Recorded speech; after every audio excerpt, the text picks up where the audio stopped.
What is Dave Hollister afraid of? Hurt people, But you've been hurt. people, yeah. But I'm talking about people hurting me even more, taking advantage. I've been hurt by people I know. It ain't the people that don't know me. It's the people that know me.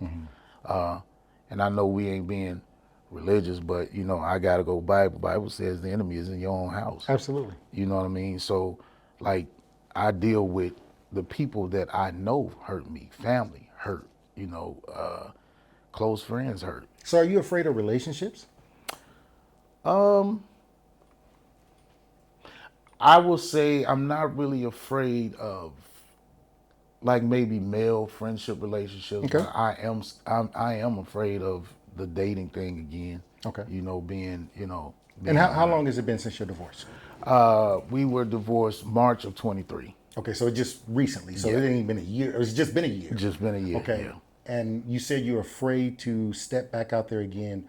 Is it because of the pain that you still feel from it? Or is it because of you don't want to open up again? That's the one. I'm not hurting behind that anymore. To be honest with you, from this divorce, the only thing that hurt me was the fact that I wasn't going to be in the house, in the bed, because my daughter slept between us Okay. the whole time. You know what I mean? And since she was like 9 years old, Wow. she, slept in between us, so it's like, she was my heart, man. You know what I mean? That's my girl. So I think the only thing that hurt me was the fact that I wasn't gonna wake up with her every day Wow. and be with her every day. Because even when she was born or conceived, we were waiting on her to come. My ex-wife's family was praying for a boy because they didn't have no boys. All Okay. they had was the brother. Okay. Okay. So none of the girls had boys. Neither one, my wife or her sister, they didn't have. So the granddaddy and them, the grandparents wanted a grandson, Okay. and they were praying for a boy. I was praying for a girl. Because I was like, I told God, give me one more chance to have a daughter, because I had sons. Give me one more chance to have a daughter, because my oldest two, I wasn't in their life. Wow. And I wanted to make that right. And the funny thing, Ace, too, is I was going to divorce her before I even knew that she was pregnant. Okay. But when I found out she was pregnant, I said I can't do it now because I didn't want my daughter to be born in a broken home. Yeah. You know what I mean? So you thought Got more about broken the anyway. stability of the home Exactly. versus your happiness. Exactly. That's a sacrifice. Which we was talking about earlier. Do you lose a piece of you when you make sacrifices like that and then it's hard to recapture that person again? Most definitely. And I think that's where I'm at. I feel like I lost part of me, you know, because there's certain things before her I wouldn't have done. Right, I right, wouldn't have stood for it, right, right, right. But I saw myself succumbing to a lot of the things that I would not do, I ended up doing. And it wasn't because of her, it was because of my child. So did you just compromise or just accept because of your child? Compromise. Okay. It was more of a compromise than it was acceptance, because now if she tried the same things, I wouldn't do it. Oh, you shut it down. It be all the way Yeah, yeah, from the yeah, door. yeah, yeah. You know what I mean? And it was like, she started. That's why, she ended up filing for the divorce because she was like, all of a sudden you gonna do the you turn. No, I'm just not doing it no more.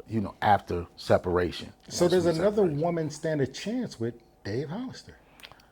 Because it sounds like you like, man. Man, I'm kind of like Paul right now. I would that you would be like me, but since you can't, you know what I'm saying? Right. Hey man, look, I'm content being alone. You know what Okay. I mean? Now, do I miss? I miss. Companionship. I do miss it, and I do want it again. But it's gonna be hard, man. On these, it's So who are hard. you sharing your successes with? I mean, because My child. you've been in this game 30 plus years, Yeah, man, and you're yeah. still relevant, you're still successful, you're still out doing things that are just absolutely amazing, even at this stage of your career. Who are you sharing it with? My child, man. My daughter. That's it. Like, I have, I've had, now don't get me wrong, I've had And here's the crazy thing. I've had relationships, like starting Okay. relationships since then, because it's been, we separated in 2018. So since then, I've had relationships, but man, at the first crack of you going, you know what I'm saying, you going doing something, I'm out the door. So there's no grace, no grace to grow. Bruh, bruh. And And I I mean, know, listen, and I feel what you're saying. yeah, I feel what you're saying. yeah. So, how do you develop into having a meaningful relationship if, from the jump, they're almost discarded for?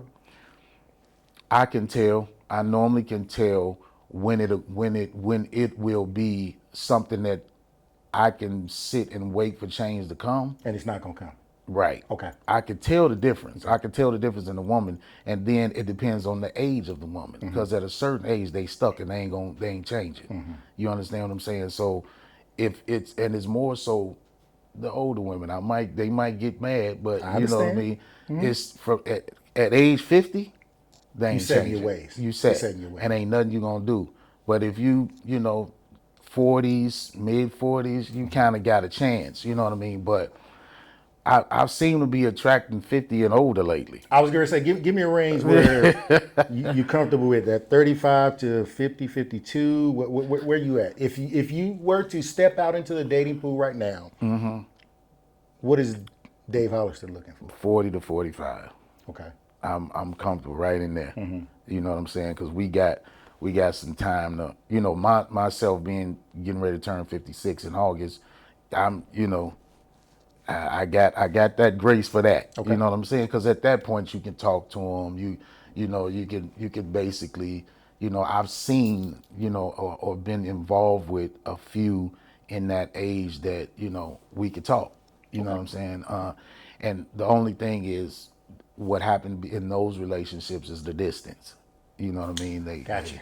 Gotcha. And it's the distance on their part. Okay. Okay. Not mine. Okay. But man, them 50 and over, those Special, 50, huh? oh my God. And they stuck and they want, it's almost like they don't want to hear you. So what you think they're gonna say when they hear this interview and they start hearing you kind of just talk about 50 and over? A lot of your fans, Yeah. bruh, Yeah, my your age. shows, Man. that's 50 and over. Yeah. Yeah. It I mean, ranges. they were standing on the stage waving some things, back in the day. Oh, So still now. I know. Still So what now. I'm saying is, But I've been blessed that some of them have grown up. Some of my audience have grown up with their parents listening to my music, so they end up liking it. So I'm still getting so 25. you got that crowd too. Oh yeah, 25 up to like 60 maybe. But I mean, it is what it is. The people that follow me, I call them my friends. I don't call them fans, because I Okay. feel like anybody that buys my music or supports me is a friend and not a fan, because Okay. you help and feed my family. So I most of my friends, man, that follow me, they know I'm a realist. I'm gonna say what I feel. Okay. You know what I mean? And it is what it is.